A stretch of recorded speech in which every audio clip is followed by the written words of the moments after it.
Cung, lagi pada apa sih Rabu? Dek, kalau kata orang sininya mah, kalian lagi pada apa? Terus kata teman saya ngejawab, Pak, kita ku pengen ngedol sate gagak, kira pengen sugih. Astagfirullahaladzim, ngomong seperti itu. Wis ya, tak tau ku bae ning isun. Boleh enggak dibeli sama saya 50 juta satu tusuk?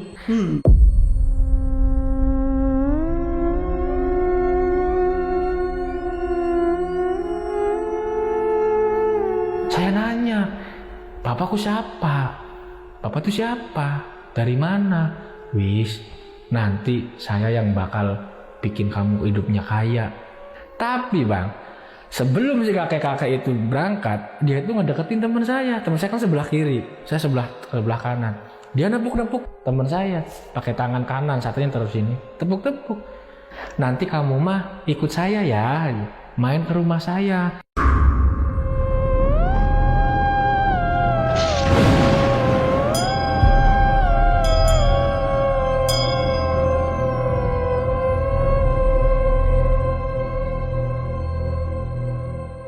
Assalamualaikum. Beliau ini berjualan sate gagaknya kepada setan atau yang kita sebut jin ya. Tapi sebelumnya kenalan dulu sama orangnya di sebelah gua, udah ada Bang Erik. Oh Bang. Sehat Bang Gilang. Thank you Bang. Sama-sama. Udah datang ke sini jauh-jauh dari Indramayu loh. Jadi Indramayu itu jauh ya sahabat loncengnya. Kalau dari Bekasi ke Indramayu itu berapa jam tadi Bang? Yang 4 jam lah. 4 jam itu lewat tol. Coba bayangkan kalau naik motor berapa jam ya. Iya. Jadi lewat tol aja 4 jam dan jauh banget ke sini buat mau nyeritain ini. Ini kejadiannya kapan Bang? Pada awal 2025. Masih baru ya? Iya. Masih baru ini. Oke. Ini sate gagak. Ya sebenarnya sih bukan saya ngejual Bang, tapi menemani teman berjualan sate gagak kepada bangsa gaib seperti itu. Tapi jualannya waktu itu sama abang. Iya, saya ikut bareng-bareng berdua. Kejadian horornya yang Iya. abang alamin ini berarti selama proses jualannya itu ya. Betul. Selama proses berjualan. Betul. Betul ya Bang? Betul. Dan ya banyak kejadian-kejadian horor selesai dan kita pun dapat hasil. Cuma ya tetap harus ada yang dibayar sampai ya nyawa teman saya sendiri meninggal. Oh, teman abang ini? Iya, meninggal. Oke. Ini beneran Bang ya? Iya, Kejadian Bang? benar. Oke, ini mungkin ditahan dulu Bang ya. Langsung kita mulai Bang ya ceritanya.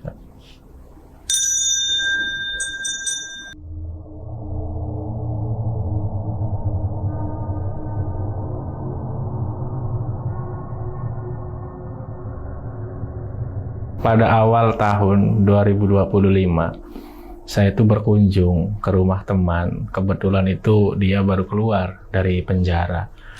Namanya kita teman akrab pada masa lalu dan juga sekarang. Ya, saya pengen ngeliat lah keadaan dia itu.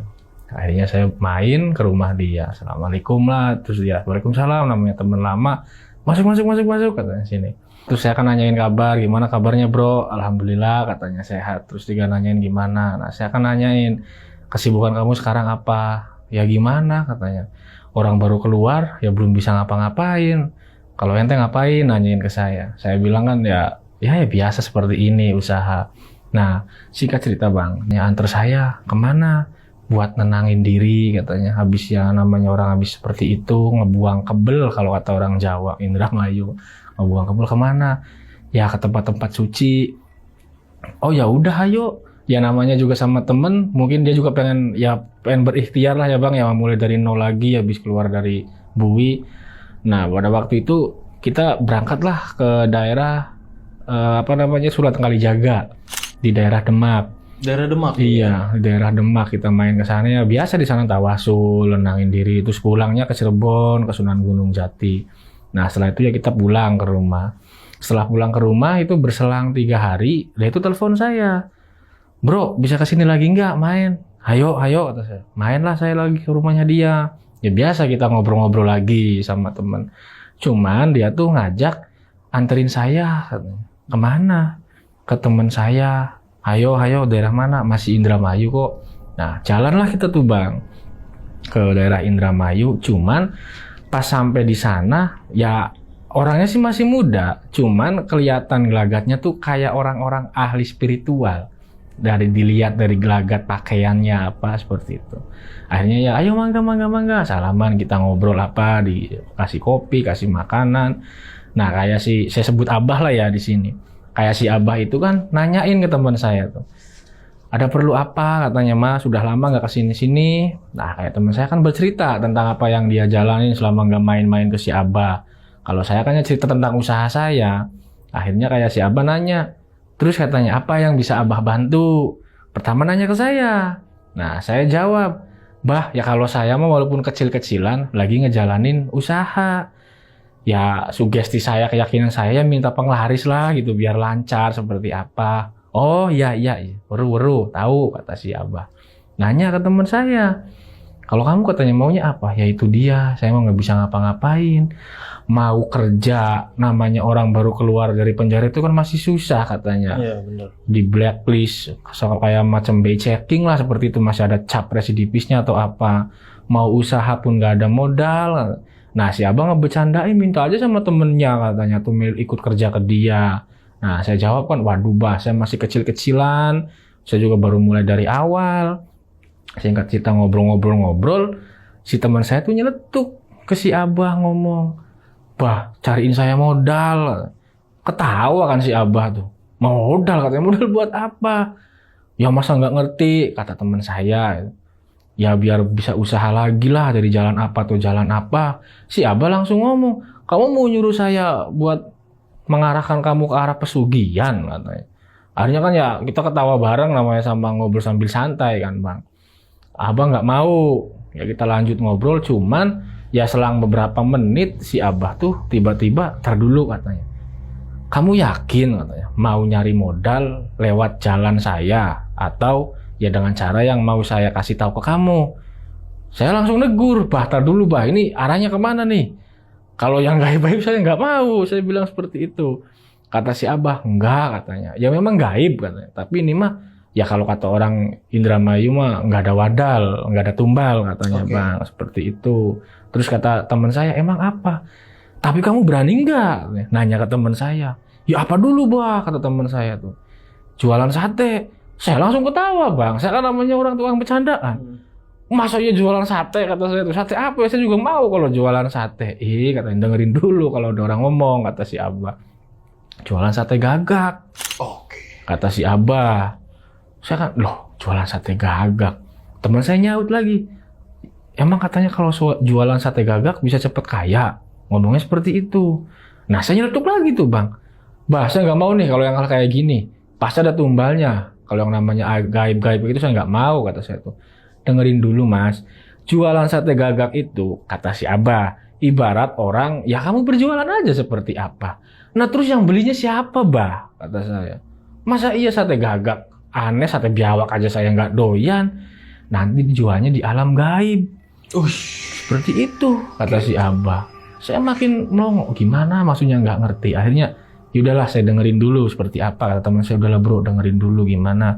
Nah kata si Abah itu Bang, kamu kalau mau nanggung resiko, dalam arti resiko itu dosa utamanya. Yang kedua berani, karena kan yang beli kan itu pasti hal-hal yang gaib, bangsa gaib, kata si Abah.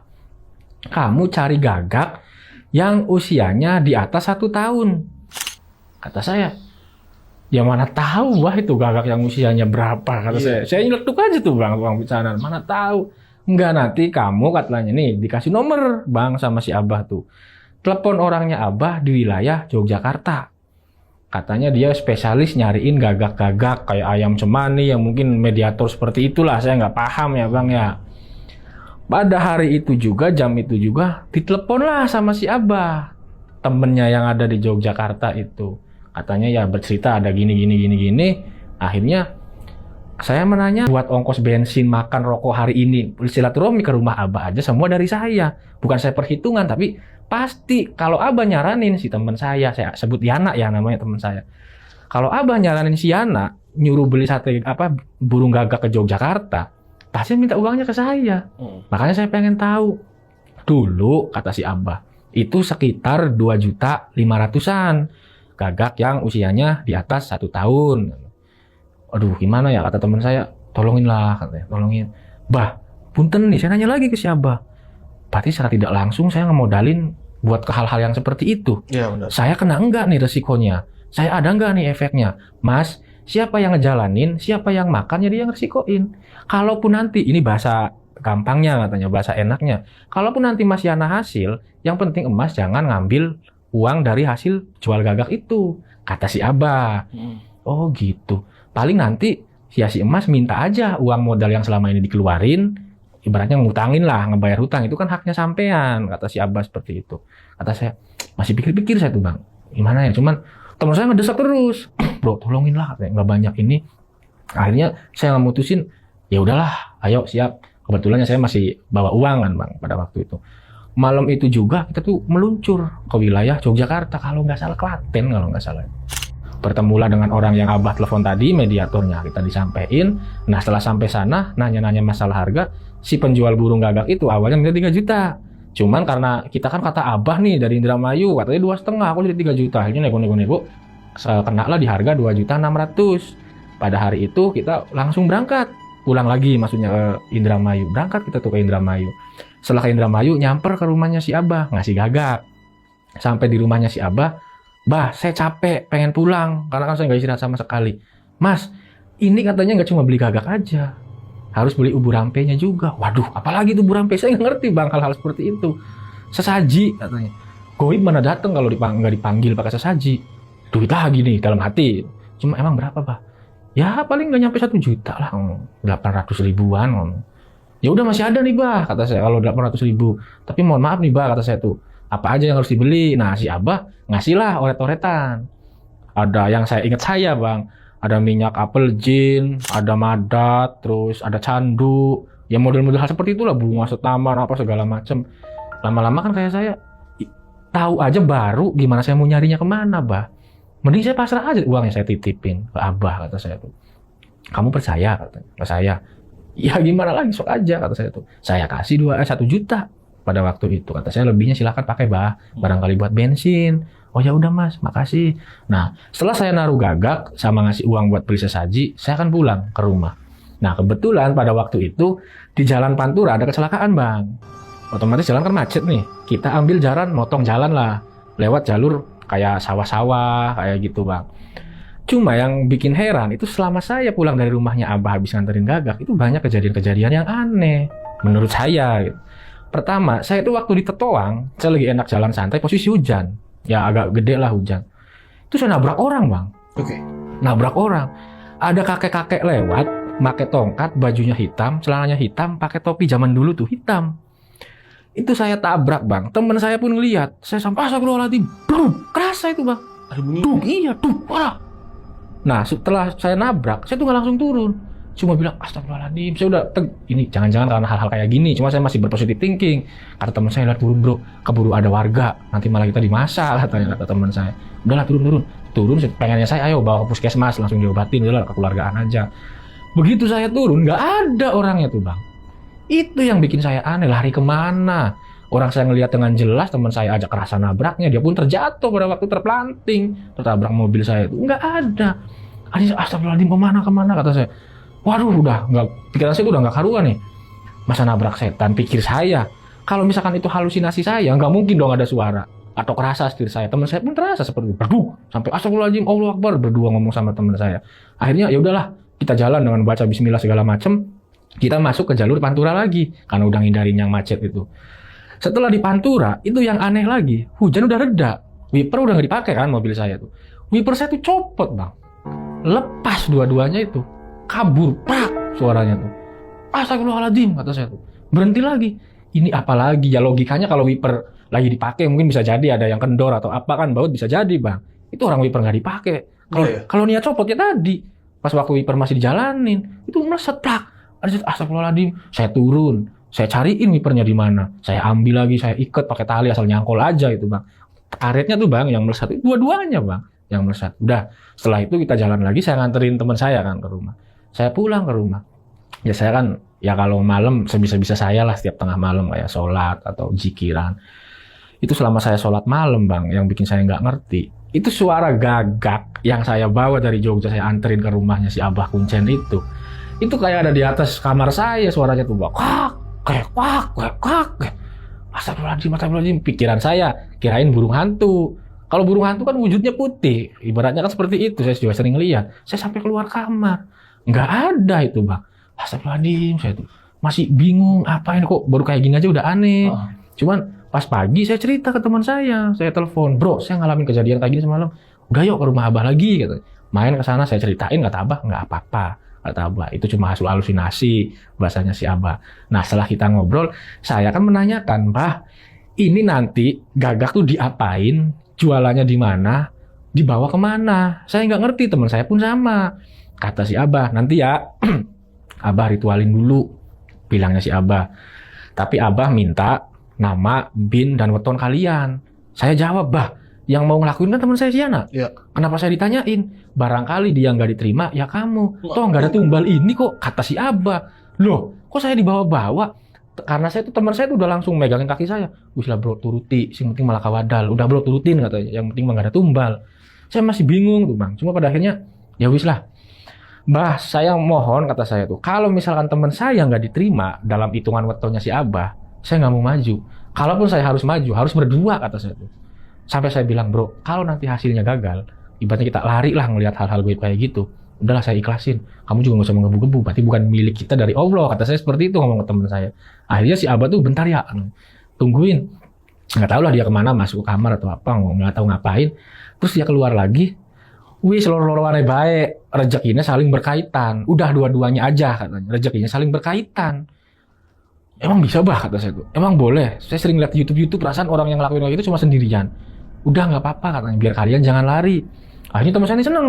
Wah, mampus lu katanya. Temenin gua. Namanya sama teman bercandaan. Kata saya, bah, saya ini orangnya penakut. Kalau saya disuruh ikut, minimal kaki saya diikat sama kaki dia biar kalau lari semua, kata saya. Seperti itu, Bang.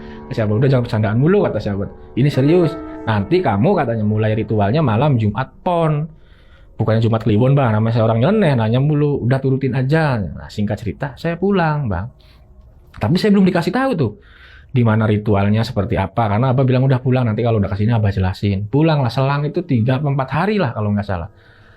Mas, besok malam Jumat Pon, besok siang kesini, hari Kamis siang katanya.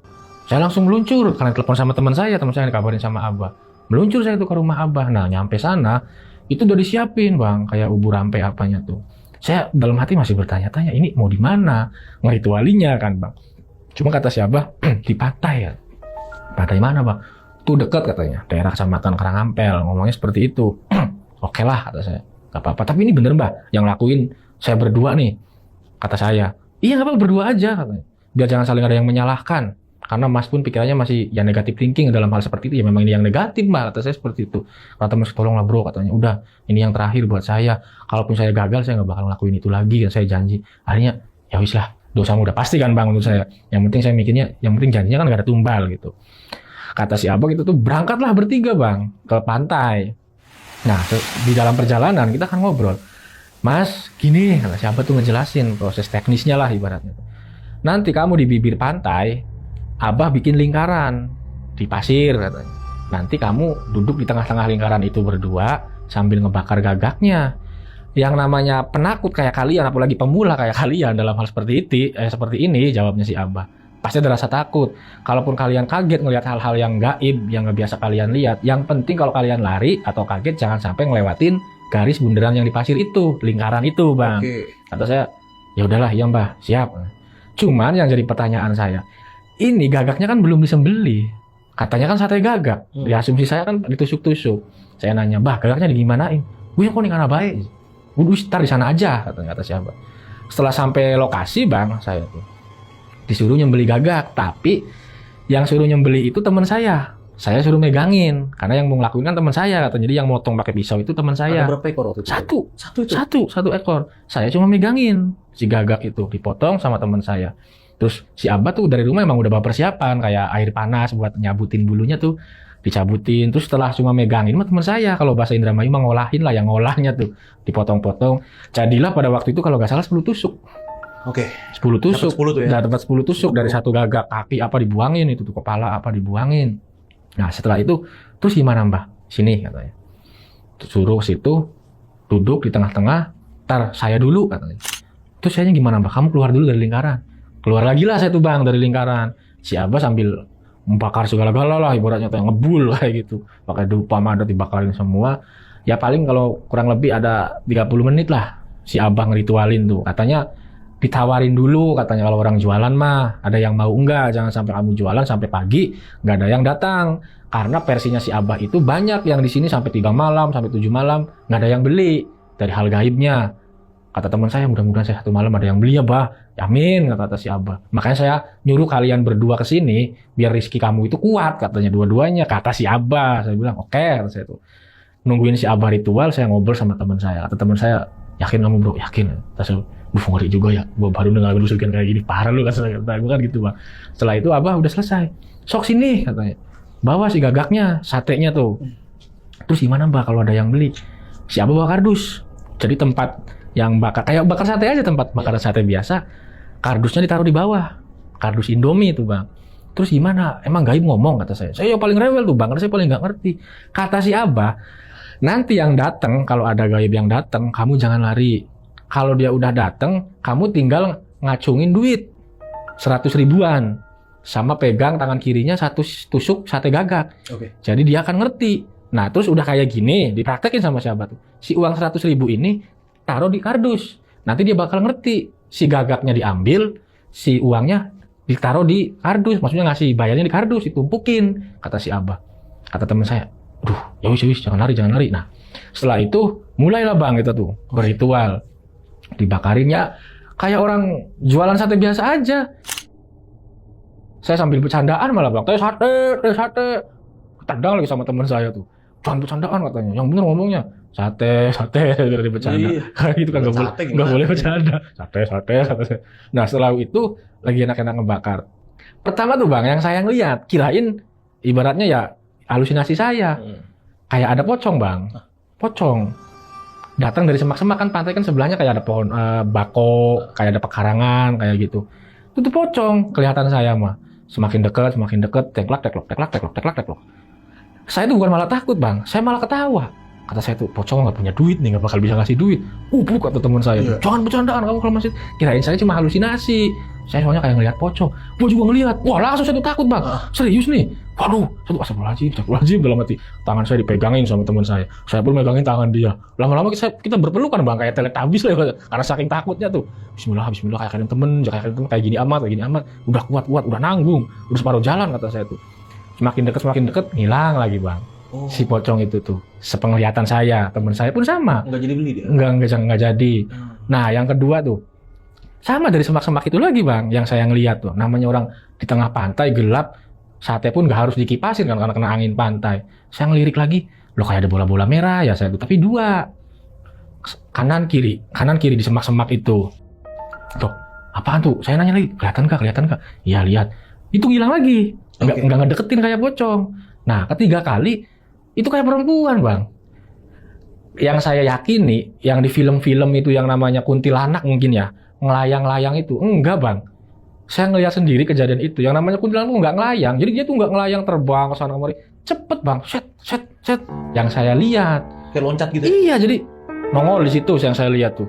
Alah katon, cuma dia tuh nggak mau nunjukin muka gini aja, rambutnya diurain semua ke sini, terus ngilang, nongol lagi sebelah kiri, kayak gitu bang. Yang saya lihat sendiri. Oh berarti ya dalam hati yang namanya kuntilanak film-film tuh bohong, yang layang-layang tuh ya walau alam kan bang. Yang saya lihat seperti itu.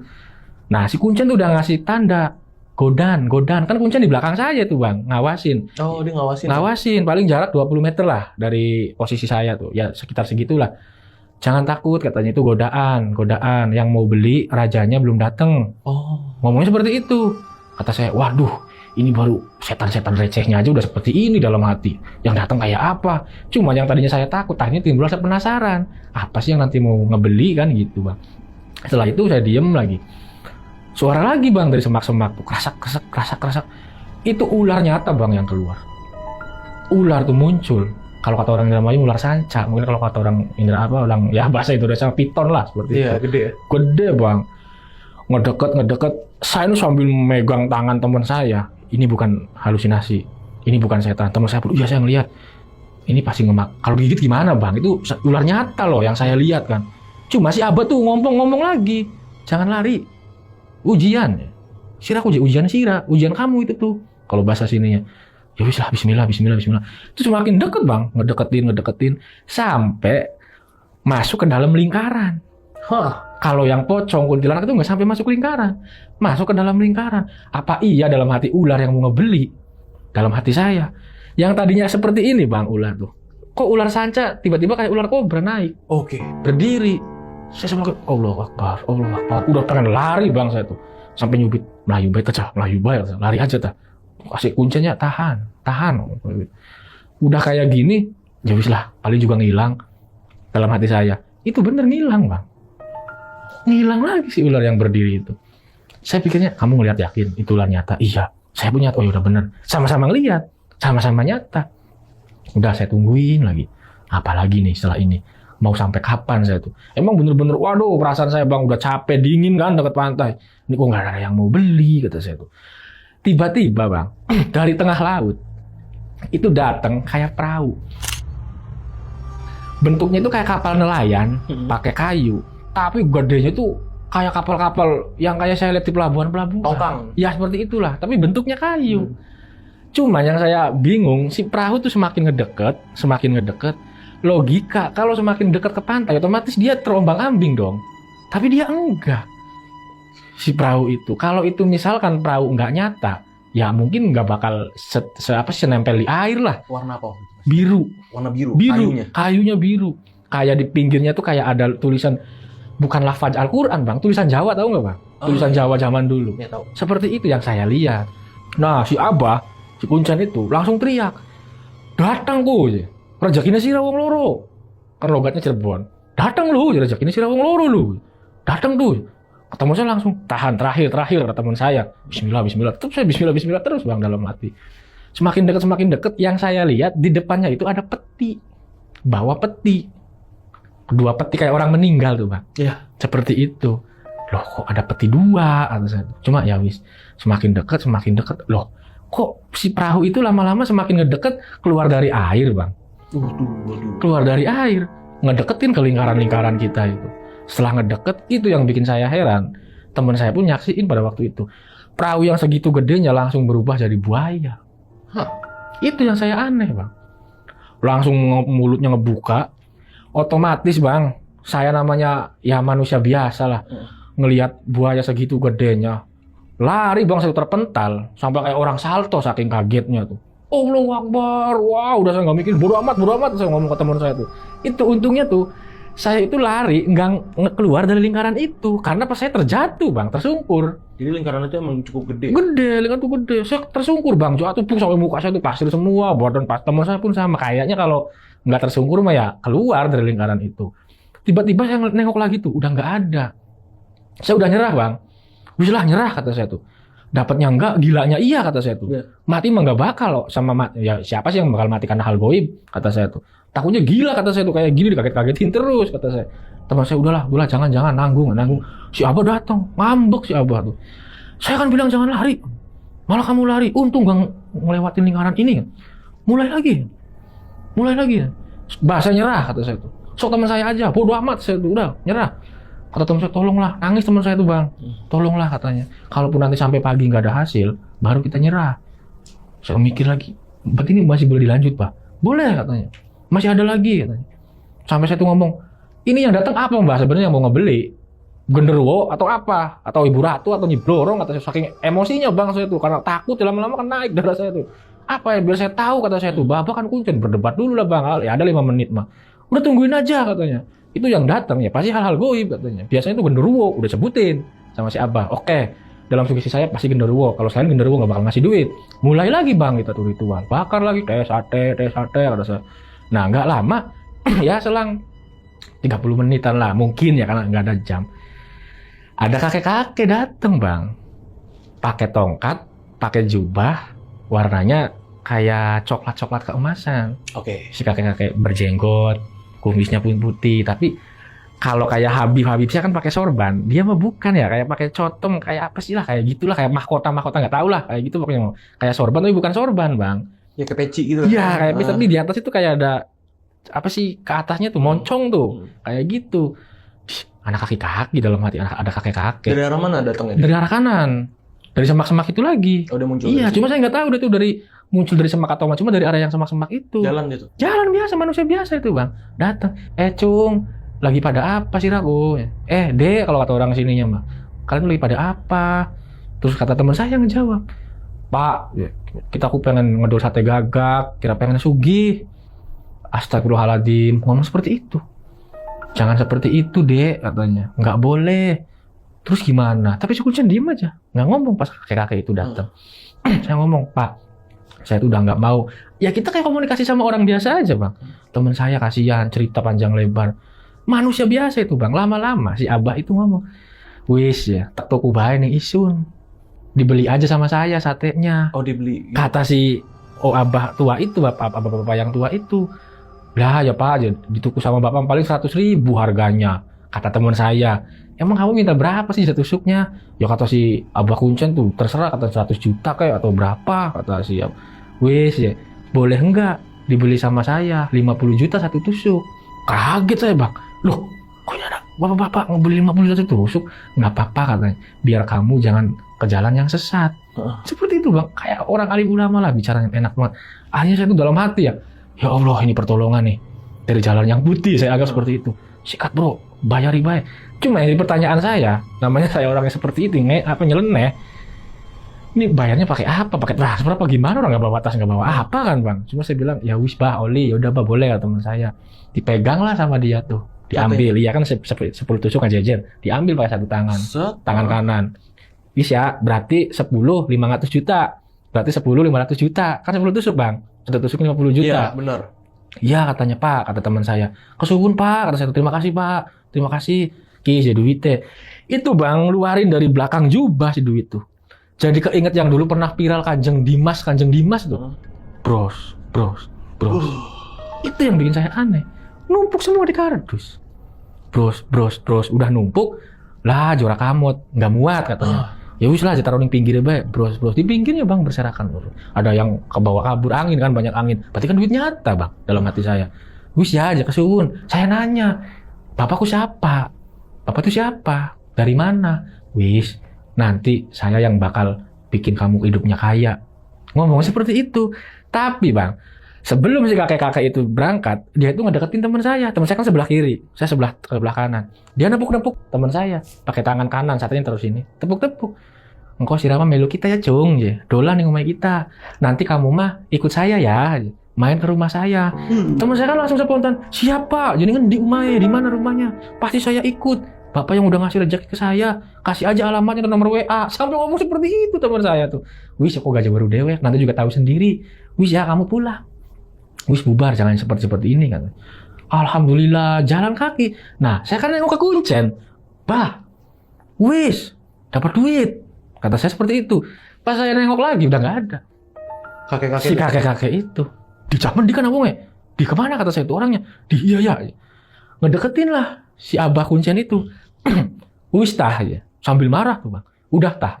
Nyerah kalian tuh. Kata saya yang jawab. Nyerah apa bah? Orang itu uangnya ada. Kok saya nggak ngelihat? Ternyata si Kuncen itu nggak ngelihat. Oh. Si kakek itu datang. Oke. Akhirnya saya tuh masa sih? Tapi itu uangnya. Oh, kata si Abah tuh sambil pakai orang panik tuh bang.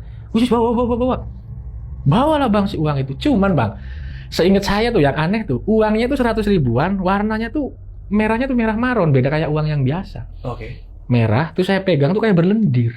Oh beda ya? Si uangnya walau alam nggak tahu, sepengalaman saya waktu saya ngelihat tuh kayak berlendir si uang. Merah marun, 100 ribuannya, tapi uang bener. Kalau kata orang sekarang kan ya dilihat nomor serinya atau apa, yang orang namanya duit sih bang.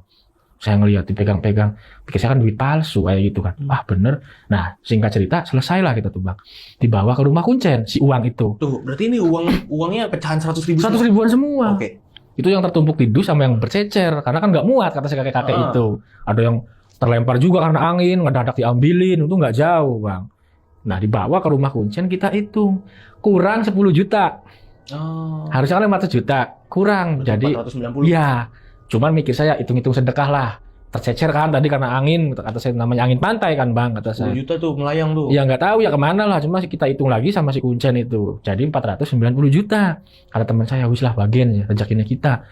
Cuma si Kuncen tuh di rumah tuh malah dia yang kayak kebingungan bang. Sampai nanya, kamu tuh orangnya kayak apa? Ditanyain detail ceritanya kayak apa. Kok aneh ya?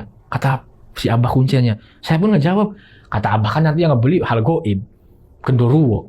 Makanya saya nggak nyangka kalau dia mau ngebeli. Cuma pikir saya, teman saya nyeletuk nih, haji kali orang sini nyedekain biar kita nggak musyrik. Kata teman saya.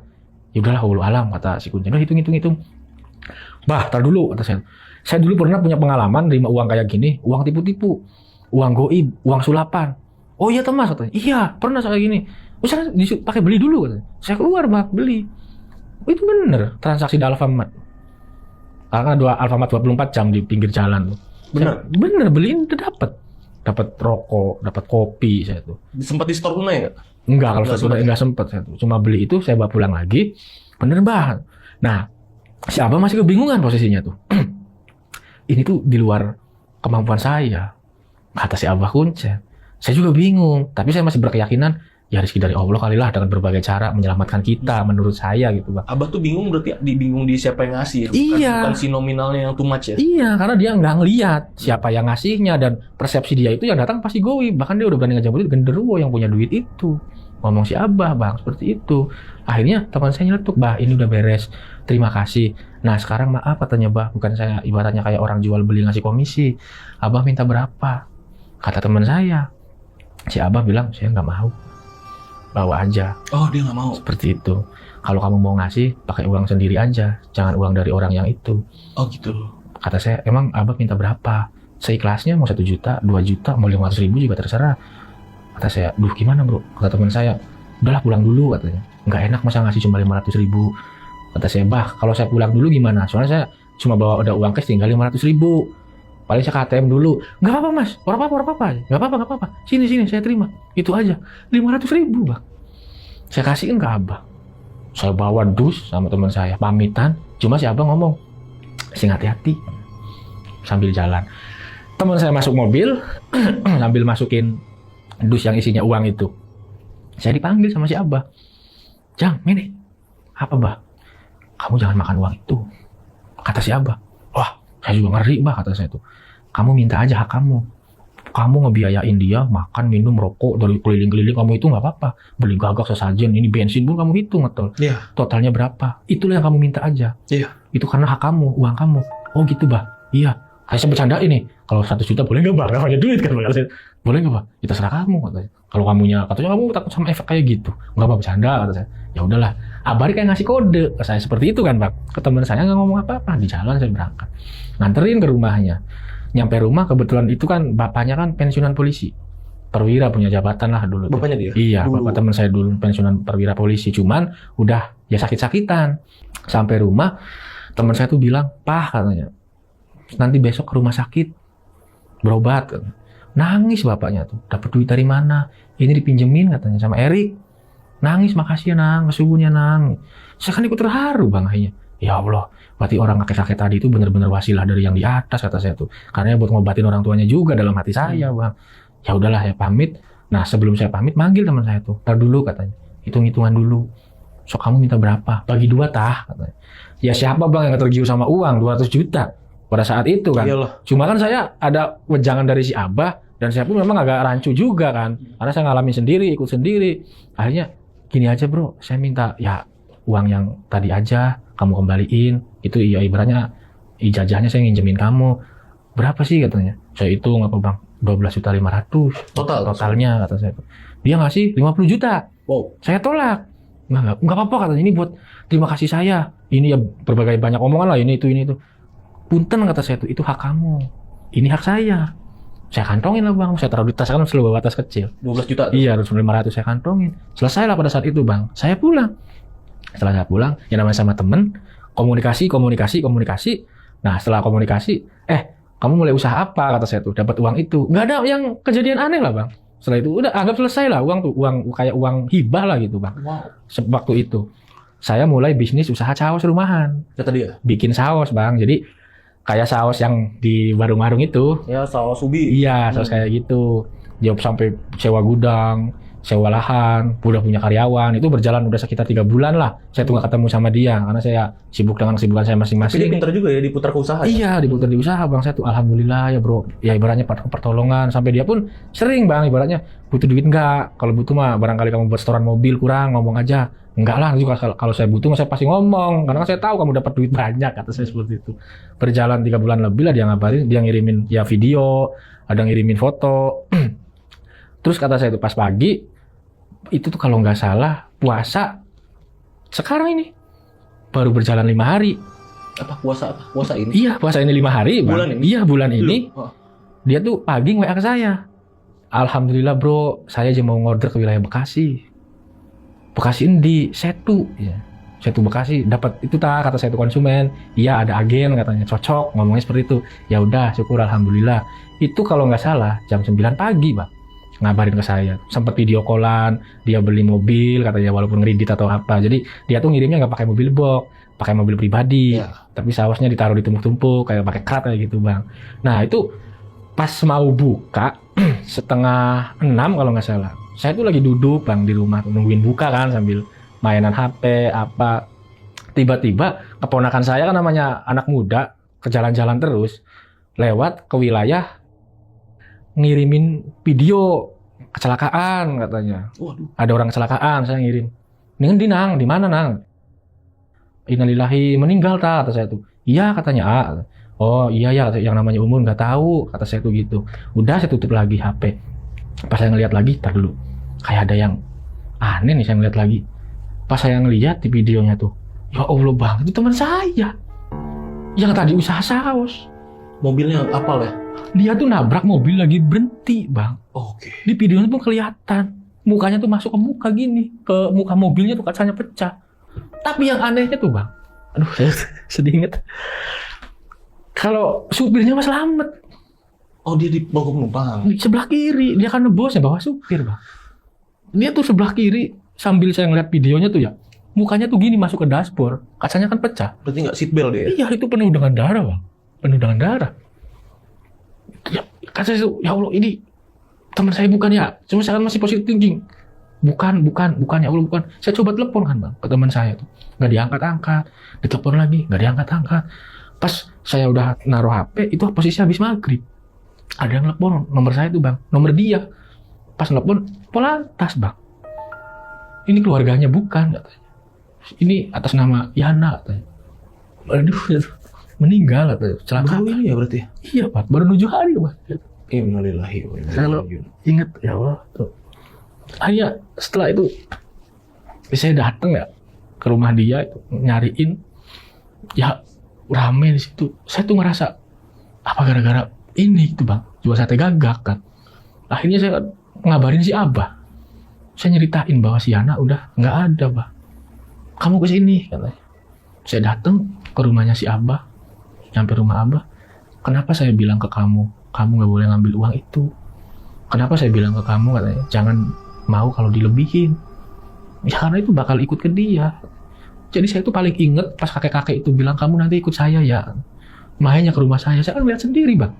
Waktu teman saya tepuk-tepuk punggungnya seperti itu, teman saya dengan antusiasnya, dengan semangatnya, iya pak, kesuwun pak, kita pasti dolan, saya pasti main, di mana rumahnya. Ayo sugesti saya kan ke situ bang arahnya tuh, ya Allah alam gitu kan. Begitu saya main ke rumah si Abah malah ngomongnya kayak gitu. Jadi saya tuh astagfirullahaladzim, ya Allah, akhirnya saya nangis bang di rumah Abah itu. Maksudnya ya, saya takut sama badan saya sendiri gitu.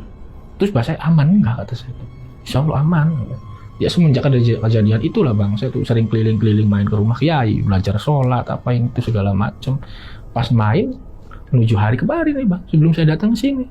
7 hari, nemuin bapaknya kan udah sakit-sakitan, ibunya udah menikah lagi, kakak yang perempuannya udah punya suami ikut ke suaminya, datang ke situ, saya ditanyain, kamu tuh Je minjemin duit dari buat usaha tuh uang dari mana?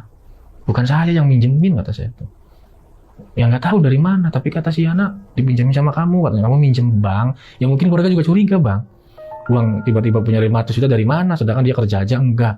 Baru keluar dari penjara. Ternyata dia tuh alasan ke keluarganya tuh bisa buka usaha apa tuh. Si Erik katanya pinjam ke bank, uangnya yang golang, yang muterin, ya nah, seperti itu bang. Akhirnya Saya jujur lah bang, Kemarin tuh. ke keluarganya tuh, jujur udah nyeritain semuanya. Dibawalah ke rumah si Abah itu. Cuma karena keluarganya si Yana itu kan nggak percaya dengan hal-hal seperti itu. Ya ibaratnya ya udahlah, diikhlasin apa ini itu segala macam. Cuma pas pada waktu dikuburin, dimandiin, saya kan nggak tahu bang, nggak ngeliat. Tapi pengakuannya si kakaknya itu kayak keluar darah seger terus dari kemaluan. Pokoknya lubang-lubang aja bang, hidung. Sampai dimandiin lagi. Ya Allah ya Rob, kata saya tuh. Makanya, aduh ini tuh yang saya takutin tuh ke saya enggak gitu bang. Nyampe efeknya tuh, baru banget malah kejadiannya tuh. Ya entahlah ini yang dinamain pesugihan gagak, saya nggak tahu lah ya bang ya. Intinya ya saya benar-benar ngelihat dari mata saya sendiri, ikut ngelakuin ritualnya gitu, walaupun yang memakan uangnya dia gitu. Cuma saya tahu banget itu omongan yang kakek-kakek, kamu ikut ya katanya ke saya, dan dia sangat antusias tuh ngomong seperti itu. Ya bang, saya ikut seperti itu bang, ceritanya kurang lebih. Kelingan deh. Ya kan masih baru banget ya. Baru bang. Ya aku juga kaget ini, masih baru banget kejadiannya. Ya kalau pengen main ya ayo sana pabrik. Ya apa sih kalau kata saya mah pabrik rumahan sausnya juga ya masih ada. Tapi itu kalau di-track kan sama penonton masuk nggak sih berita? Ada viral di Facebook juga bang. Ada ya? Viral. Viral. Ya, tapi kalau ya mungkin ada penonton yang nge-track atau apa, mohon dijaga lah ya sama ini di komentar kan kadang. Iya. Kadang ini nama korbannya ini ya, jangan di-spill di kolom komentar ya sahabat lonceng ya. Ada. Seperti itu makanya. Kita jaga, kita sama-sama tahu lah. Cukup tahu aja kalau emang lihat di berita. Kasihan ke keluarganya juga. Ya, kasihan keluarganya. Ya, maksudnya kenapa saya ceritain ya sampai saya publikasikan, ya bukan saya pengen apa sih ngejelekin keluarga tentang seperti itu atau ngebongkar aibnya mereka gitu. Cuman ya kalau bisa sih ya buat edukasi, jangan sampai lah ikut-ikut hal-hal yang gaib-gaib. Walaupun apapun perjanjiannya, setan itu tetap nggak ada yang benar. Perjanjian setan itu nggak ada yang, ya buktinya dia kata si abang nggak mungkin ya walau alam ini juga kan. Tapi kan ya orang si kuncinya aja mengiyakan. Ya seperti apa? Tapi kalaupun kita berspekulasi aja nih, kalaupun yang tadi kan si Abah bilang yang datang harusnya ini nih. Iya. Kalaupun itu emang ngejamin juga. Iya, nggak ngejamin juga kan? Iya, ngejamin juga. Nggak jamin juga bakal selamat. Bakal selamat. Bahkan ibaratnya dengan yang datangnya sosok manusia, ya kita merasa aman. Bahkan saya kan punya asumsi atau spekulasi, ya mungkin dia orang yang paling kaya di daerah ini atau kecamatan ini kan, atau misalkan dia emang pengen mengibahkan hartanya biar kita jangan sampai terjerumus ke hal-hal yang musyrik. Teman saya pun seperti itu, merasa ibaratnya ini wasilah dari yang di atas. Berarti inti dari si pesugihan ini yang make duitnya nih, iya, bukan yang melakukan ritualnya. Iya, yang make duit, yang make hasilnya, yang make hasil, yang kena itu. Karena walaupun saya ya memakai 12.500.000 ya itu kan uang modal saya. Dikembalikan hak saya, ya saya pinjamkan. Iya, dari berhari-hari makan, makan rokok, perjalanan ke sana kemari, penginapan, iya total 12 sih. 12.500.000. Seperti itu bang, makanya astagfirullahaladzim, seperti apa? Belum belanja ini itu. Iya, makan yang lain, cemilan ini itu kan. Cuma yang saya takutin sampai sekarang tuh ya sayanya tuh bakal, ya cuma ya ulu alam lah, pasrah aja lah, saya punya Allah gitu bang. Ya jadi sahabat lonceng, ini cerita ini memang kita ambil hikmahnya, kita ambil pelajarannya bahwa sesuatu yang instan itu kadang nggak bener ya. Bener, nggak bakal bener. Contohnya judi online, itu nggak bener. Emang suram itu suram. Saya juga capek ngapusin komennya bang. Ada komen, uset ini capek buat ngehit-ngehitin. Iklan judul. Iya, komen-komen judul nggak ada habisnya. Bang itu, terus ada penonton yang emang komen, bang itu komen judul hapus-hapusin. Kita udah ngapusin terus. Itu mereka punya akun jutaan. Di akun 100 yang muncul 1000. Kita udah ngapusin sahabat loncengnya karena ya memang mau gimana, susah. Memang meresahkan juga sih yang instan-instan itu. Jadi jangan bang ya yang instan karena Bang Erik juga udah ngalamin nih, ngebagiin pengalamannya dan thank you banget udah bagi pengalaman ini. Semoga ya rezekinya abang lancar terus dan amin. Kesehatan terus dijaga sama Allah. Dan buat sahabat lonceng yang udah nonton video ini dari awal sampai habis, gimana pendapat kalian, tulis di kolom komentar. Kalau kalian suka sama video ini jangan lupa di like videonya, dan buat sahabat lonceng juga yang mau cerita datang langsung ke sini. Itu caranya gampang banget, kalian bisa klik link di deskripsi di bawah video ini atau ke Instagram kita di @loncengnyasri. Bisa klik aja link yang di bio-nya itu ya. Oke, akhir kata gue Gilang izin pamit, Bang Erik juga izin pamit. Wassalamualaikum warahmatullahi wabarakatuh. Waalaikumsalam warahmatullahi wabarakatuh.